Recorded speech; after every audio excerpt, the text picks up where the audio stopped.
So, saudara, kita akan masuk dengan materi tentang produksi dengan dua variabel input.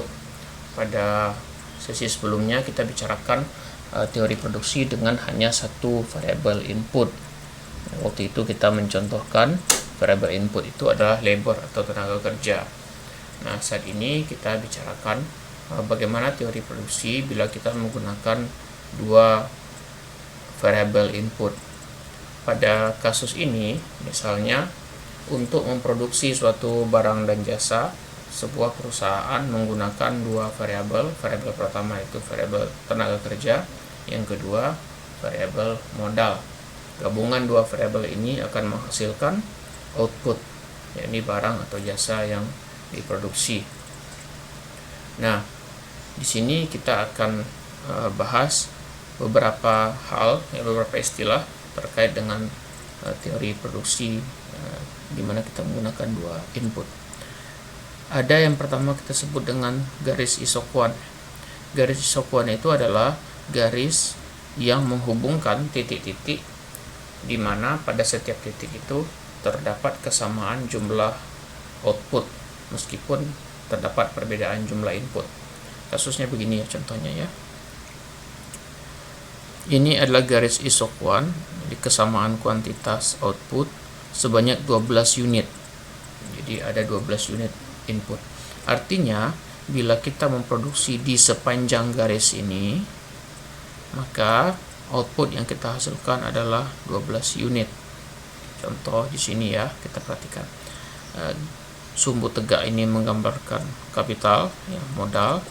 Sumbu mendatar menggambarkan jumlah tenaga kerja atau labor. Bila kita menggunakan 3 unit labor atau 3 unit tenaga kerja, kemudian 1 unit modal, kita akan ketemu titik S misalnya ya. Di titik S ini kita akan menghasilkan output 12 unit produk. Pun jika kita menggunakan 6 unit labor, 1 unit kapital, hasilnya juga sama. Hasilnya sama-sama 12 unit output. Pada kasus lain, di sini kita lihat, bila kita menggunakan 4 unit modal, 1 unit labor, sehingga titiknya adalah titik N ini, hasilnya juga sama, adalah 12 unit produk. Jika kita menggunakan 5 unit kapital, 1 unit labor, hasilnya juga sama, 12 unit produk. Jadi ini kita sebut dengan isokuan. Ya. Berapapun jumlah input kapital atau labor yang kita gunakan, selama masih berada dalam garis ini, maka hasilnya akan sama. Ini kita sebut dengan garis isokuan. Ya. Garis selanjutnya juga sama, ini isokuan kedua. Isokuan kedua ini 28 unit. Jadi berapapun input yang kita gunakan, sepanjang kemudian pertemuan atau persilangan antara input itu ada pada garis isokuan yang kedua ini, maka hasilnya adalah 28 unit. Ya. Begitu juga dengan isokuan ketiga dan keempat. Intinya kemudian, jika kita melakukan produksi di sepanjang garis yang sama, maka jumlah barang yang diproduksi juga akan tetap sama, meskipun inputnya berbeda-beda. Nah, garis ini kita sebut dengan garis isokuan. Ya. Garis isokuan. Pada garis isokuan ini, kita juga bisa melihat nanti ada yang namanya garis produksi ya. Garis produksi, di mana kita idealnya akan memproduksi di sepanjang wilayah produksi yang ekonomis. Maksudnya begini ya. Coba perhatikan. Garis isokuan itu ada yang slope-nya positif. Kalau dia miringnya ke kanan, berarti disebut dengan slope positif ya. Ini garis isokuan yang positif. Lalu di sini juga positif ya. Garis isokuannya kemiringannya ke kanan, mirip dengan kurva penawaran.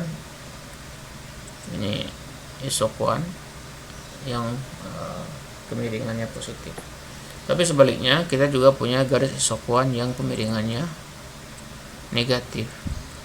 Nah, secara teori, wilayah produksi yang ekonomis itu adalah wilayah di mana di mana kemiringan kurva isokuannya itu adalah negatif. Jadi mirip dengan kurva permintaan ya, kemiringannya negatif, ini miring ke kiri. Kalau kita memproduksi di area kurva yang miring ke kanan, maka kita sebut itu produksi yang tidak ekonomis. Contohnya kita lihat di sini ya. Anda lihat titik V ini.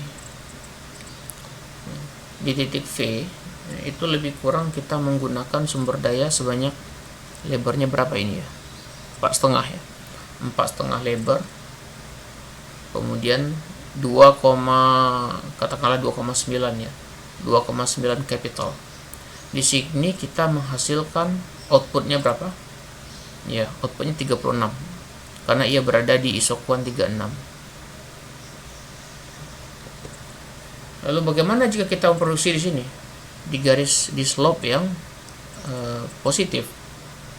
Nah, coba lihat slope yang positif. Jika kita katakanlah titiknya ada di sini ya, ini tidak ada notasinya, tapi kita anggap aja ini ada notasi Y mungkin ya, ini notasi Y. Nah, jika kita memproduksi di titik Y, berarti kita akan memproduksi sebanyak dengan input sebanyak 2,9 kapital plus mungkin 7 lebar ya, 7 lebar.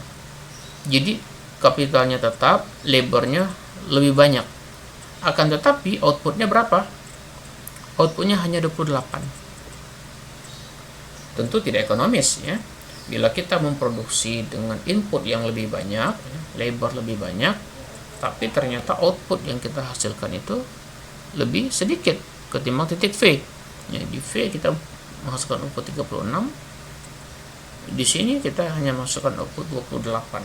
Jadi input lebih banyak tapi outputnya lebih sedikit sehingga tidak ekonomis. Begitu juga kalau kita lihat contoh di sini ya. Contoh pada titik Z. Kita memproduksi pada titik Z di mana kita menggunakan 3 lebar, kurang dari 3 ya. Katakanlah 2,9 lebar, 4,5 capital.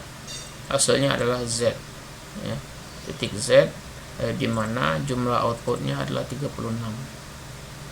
Sekiranya kita memproduksi di titik yang lain di saat kurva berada pada slope yang positif, nah kita lihat di sini kita menggunakan 2,9 lebar plus 6, sekian kapital, tapi outputnya cuma 28 unit. Jadi kapitalnya lebih banyak tapi outputnya lebih sedikit sehingga tidak ekonomis. Nah, inilah yang kita sebut dengan wilayah ekonomi yang produktif. Jadi kita memisahkan mana wilayah ekonomi yang produktif, yang relevan, dan mana yang tidak produktif ya. Ini kita sebut dengan ridge line ya. Ridge line itu artinya garis mendaki. Ridge line. Jadi kalau ridge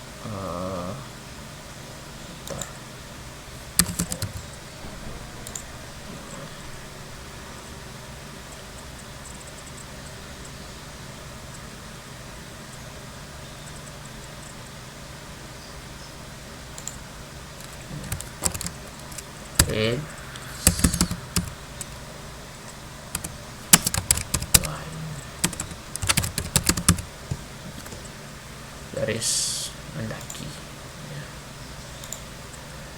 Oke, kita lanjutkan.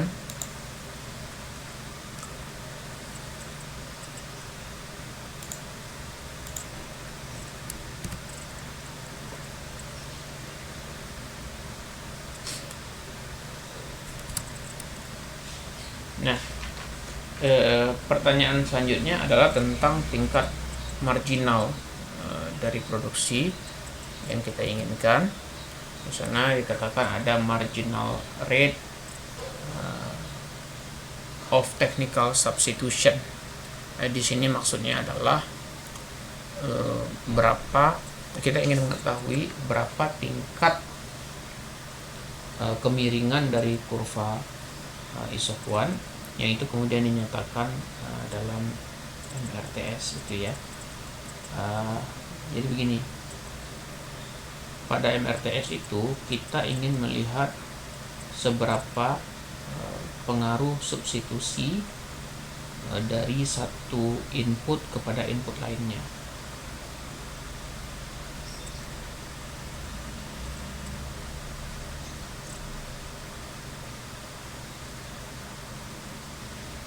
Jadi maksudnya jika ia mengurangi satu input, maka berapa input lain yang harus ditambahkan. Ya, contohnya begini ya. Nah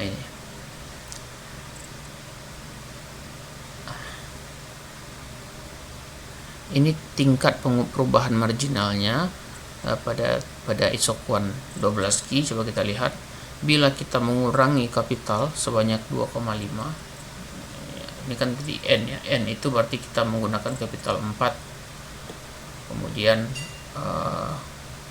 lebar 1. Bila kita menggunakan garis isokuan R, berarti kita mengurangi kapital sebanyak 2,5, maka kita harus menambahkan lebar sebanyak 1 supaya kuantitasnya tetap sama. Nah, jadi MRTS itu bicara tentang berapa tingkat perbandingan perubahan dari satu input dengan pertambahan input lain, sehingga kita tetap bisa menghasilkan jumlah produksi yang sama. Nah, di sini berarti bila kita mengurangi kapital sebanyak 2,5 unit, maka kita harus menambahkan lebar sebanyak 1 unit, sehingga titiknya tetap berada pada pada garis isokuan. Nah, di sini kita akan bicara tentang perfect substitutes dan perfect complements.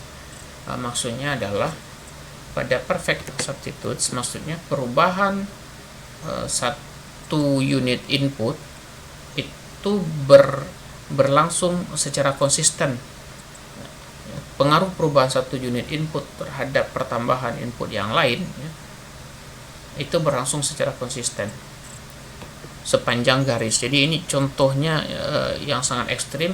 Isokuannya berbentuk mendatar begini, isokuannya mendatar, sehingga kita mengubah tingkat produksi dari titik manapun sepanjang garis ini, maka perubahan penggunaan satu sama lain itu tetap sama. Jadi ini contohnya. Coba bandingkan pada kurva isokuan yang wajar, kita akan lihat bahwa sebenarnya MRTS-nya itu akan berubah di sepanjang titik. Kenapa? Karena slope-nya itu melengkung. Jadi perubahan dari N, misalnya di sini ada O, itu akan berbeda dengan O ke Q, Q ke R, R ke S, S ke T misalnya. Kenapa? Karena slope-nya berubah. Tadinya ini agak tegak, makin lama makin landai, makin lama makin landai, dan terus semakin landai. Nah, sementara pada kasus ini, ia konsisten dengan kemiringan yang sama ya. Isokuannya konsisten dengan kemiringan yang sama. Artinya pada titik manapun kita memproduksi, maka tingkat substitusinya sama saja. Marginal rate of technical substitusinya sama saja.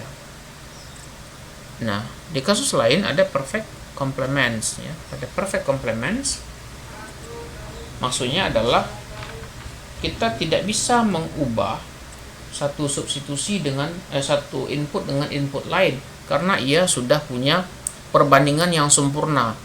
Ia tidak bisa dipindahkan ke yang lain. Kita tidak bisa mengurangi input A dengan kompensasi menambah input B, atau sebaliknya menambah input B dengan kompensasi mengurangi input A, atau sebaliknya kita tidak bisa mengurangi input B dengan kompensasi menambah input A. Kenapa? Karena ia bukan substitusi satu sama lain. Pada kasus ini kita kan bisa saling menggantikan ya. Kapital dikurangi, lebar ditambah, outputnya tetap sama. Atau sebaliknya, labor dikurangi, kapital ditambah, outputnya tetap sama karena ada garis isoquant. Tapi garis isoquant seperti ini malah perfect complementer. Jadi dia tidak punya pilihan lain selain memang harus menggunakan perbandingan yang sama selalu ya. Ini wilayah produksinya itu hanya di sini, tidak bisa di sini, tidak bisa di sini, hanya di garis ini ya. Nah, contohnya apa yang seperti ini? Contohnya kalau kita memproduksi obat misalnya ya. Jadi obat itu kan sudah ada aturannya, senyawa kimia A sejumlah sekian gram dicampurkan dengan senyawa kimia B sejumlah sekian gram juga. Nah, ini kan dua input ya, senyawa kimia A dengan senyawa kimia B itu kan ada input 1, input 2. Input senyawa kimia A, input senyawa kimia B. Kita itu tidak bisa misalnya mengurangi input A lalu menambahkan input B, atau sebaliknya menambahkan input B kemudian kompensasinya kita kurangkan input A. Nggak bisa, karena ya input A dan input B itu adalah komplement yang ia tidak boleh berkurang satu sama lain, karena kalau begitu dia berubah jumlahnya, maka outputnya tidak bisa kita terima ya, outputnya tidak akan layak untuk diterima, artinya tidak masukkan output yang diinginkan. Itu namanya komplement.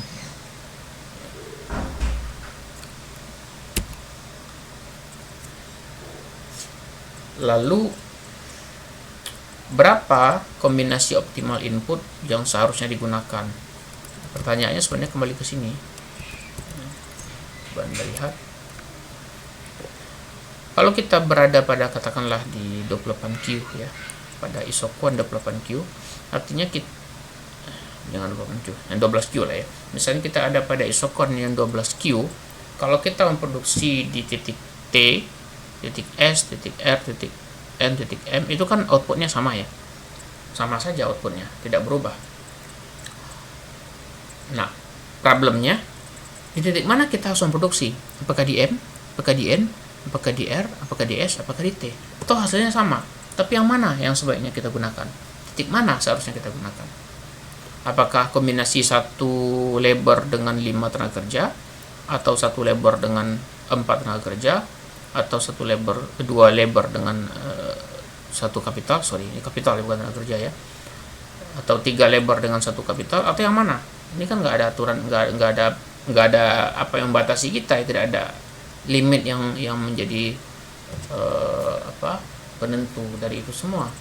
Maka kita menggunakan satu garis lagi yang disebut dengan garis isocost ya.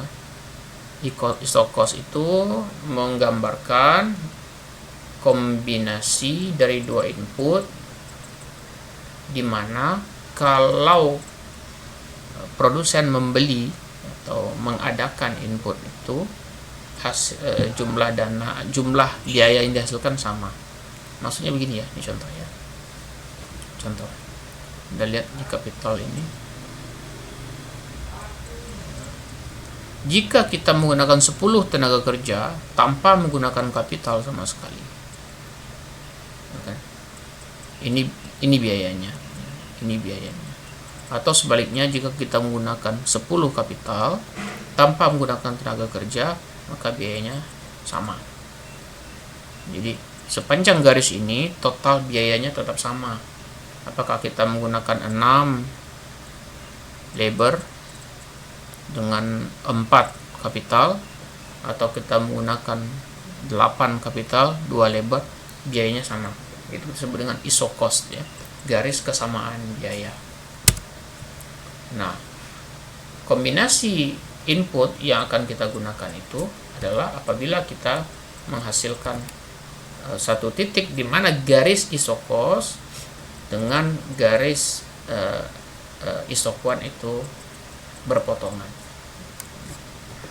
Garis isocost tadi gambarnya ya, cost itu adalah upah dikali jumlah tenaga kerja ditambah bunga dikali modal. Nah, ini contohnya. Anda lihat ini ada garis isoquant dan ini ada garis isocost. Pada isoquant 14, ada isoquant 10, ada isoquant 8. Kemudian ada isocosnya. Isocos 14, isocos 10, isocos 8. Nah, kita lihat di mana seharusnya kita memproduksi, di kombinasi mana. Pilihannya adalah di saat garis isocos berpotongan dengan garis isoquant pada titik terendahnya. Saya coba lihat. Ini pada isoquant 8Q, dia berpotongan dengan isocos di sini di D, dia berpotongan di isocos di J, juga berpotongan dengan isocos di M. Lalu di mana kita sebagai yang produksi? Jawabannya adalah di D. Kenapa di D? Nah, coba perhatikan. Jika di D, D ini berpotongan dengan garis isocos A aksen 2 ke B aksen 2 ya. Garis isocos A aksen 2 ke B aksen 2 itu menunjukkan biaya yang lebih rendah daripada garis isocos yang ada di A ke B, ya, garis A B. Artinya kalau kita memproduksi di J, kita akan menghasilkan kuantiti sebanyak 8, tapi kita akan menggunakan cost yang besar, lebih besar daripada cost di D, ya, karena cost di A aksen B itu lebih besar daripada cost di A aksen 2 ke B aksen. Jadi kalau kita contohnya juga memproduksi di M, berarti output kita cuma 8Q, tapi biaya kita besar. Lebih baik kita memproduksi di sini, di D. Di D biaya kita lebih kecil, ya, karena hanya A aksen ke B aksen ini lebih kecil ya, 8. Output yang kita hasilkan juga tetap 8Q. Ya, outputnya tetap 8Q. Jadi outputnya tetap sama dengan kita memproduksi di M atau J. Oleh karena itu kita lebih baik memproduksi di titik D, yakni ketika input sama dengan, katakanlah ini kira-kira ya 3,5 lebar ditambah 4 kapital, kira-kira begitu. Dibandingkan kita memproduksi di sini, dimana kita menggunakan 2 lebar kemudian 8 lebih kapital, cost-nya lebih besar.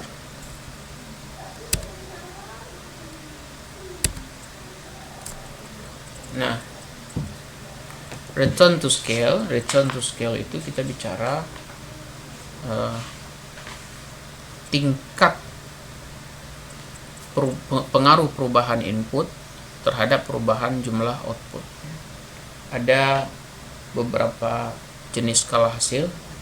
Ada skala hasil tetap, ada skala hasil meningkat, ada skala hasil menurun. Dalam hal ini kita melihat bahwa skala hasil meningkat itu, Anda jangan terganggu dengan notasi-notasi ini karena itu akan berat, Anda akan mendistract Anda. Skala hasil meningkat itu maksudnya adalah apabila perubahan jumlah input menghasilkan perubahan jumlah output yang lebih besar. Maksud begini, perbandingan perubahan jumlah output yang dihasilkan akibat perubahan jumlah input yang digunakan itu lebih besar. Jadi misalnya jika kita misalnya melakukan pengubahan jumlah input dari 10 ke 15, yang itu berarti perubahannya kita menambahkan input sebanyak 50%, tapi ternyata menghasilkan perubahan output dari 100 ke 200 misalnya, dari 100 unit ke 200 unit, artinya terjadi perubahan jumlah output 100%. Ya, jika tadinya perubahan input hanya 50%, sekarang perubahan outputnya justru menjadi lebih besar, menjadi 100%. Nah, misalnya begini ya,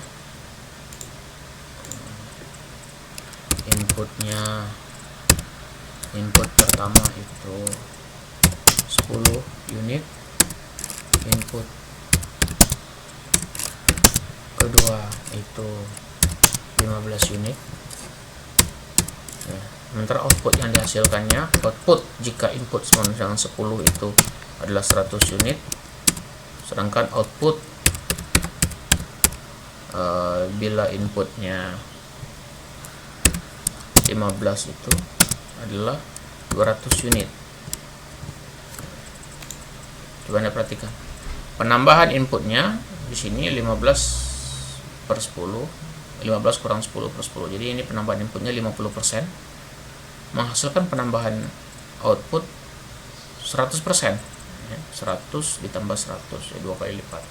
Ini kita sebut dengan skala hasil yang meningkat. Ada kasus lain, misalnya input itu 10, input awalnya 10 unit, input keduanya 2 sama dengan 15 unit.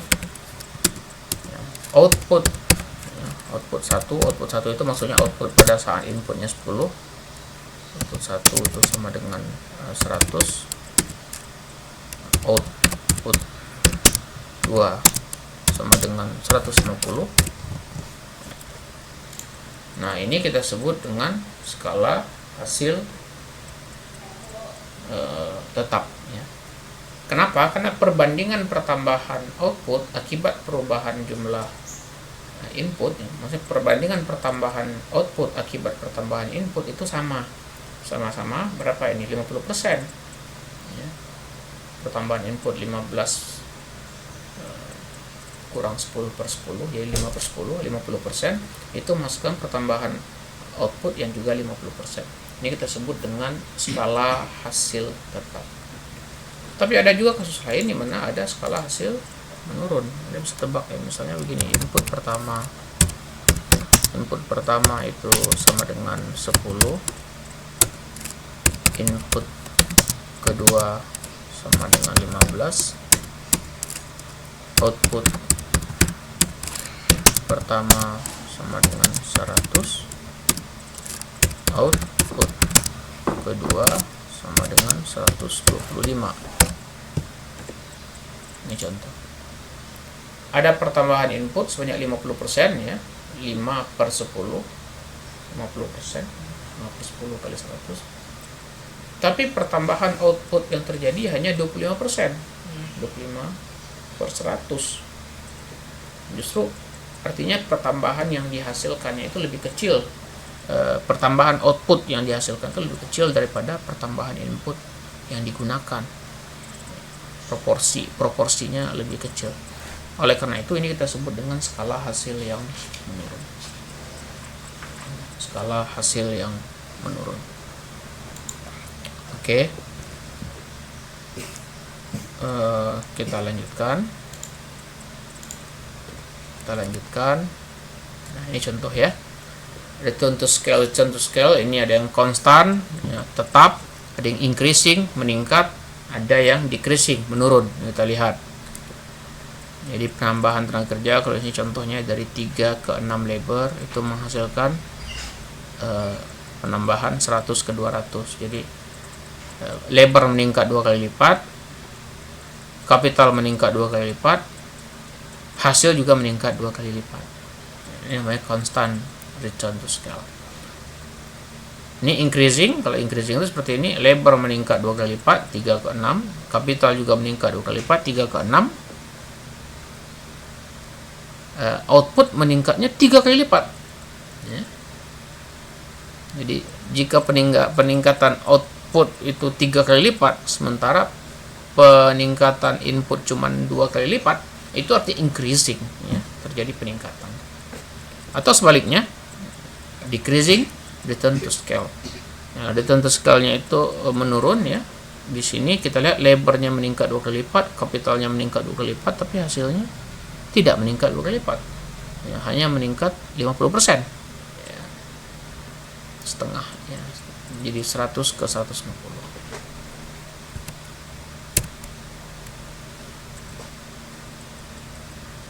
Nah, ini beberapa inovasi, hal-hal baru dalam metode produksi yang berfungsi untuk meningkatkan daya saing dalam produksi.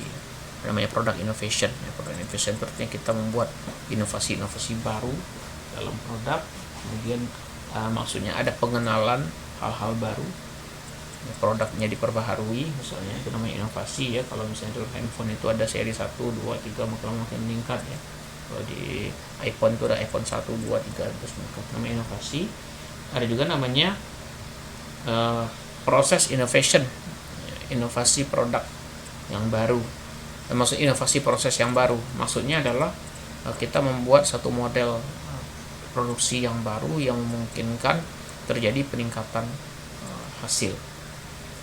Jadi bukan produknya yang baru, tapi prosesnya yang baru. Kenapa kita penting melakukan inovasi? Karena apa? Karena begitu kita menguasai pasar, ada kesempatan para market follower akan juga memasuki pasar yang baru sama dengan kita. Lama-lama apa yang tadinya menjadi competitiveness kita bisa ditiru oleh mereka. Maka kita harus melakukan inovasi agar kita tidak bisa ditiru, dan terus begitu. Kemudian ada product cycle model, itu maksudnya begitu ya. Jadi kita menggunakan siklus produk karena kita akan cenderung kehilangan pasar bila kita tidak melakukan inovasi. Jadi, kalau product cycle itu kan ada masa perkenalan produk, masa pertumbuhan, masa kematangan, dan masa menurun. Nah, kita harus melakukan inovasi di mana? Di saat kita sudah matang. Karena ketika kita tidak inovasi di saat kita sudah matang, maka kita kecenderungannya akan turun. Just-in-time production system ini diperkenalkan oleh Toyota ya. Maksudnya di sini mereka tidak lagi menggunakan stok yang banyak. Mereka hanya mengadakan stok persediaan inventory pada saat mereka membutuhkan di saat memproduksi. Begitu mereka akan produksi, baru mereka mengadakan stok. Ini mengurangi biaya terutama biaya inventory. Oke, mungkin itu untuk materi di sesi ini. Kita akan lanjutkan di sesi selanjutnya.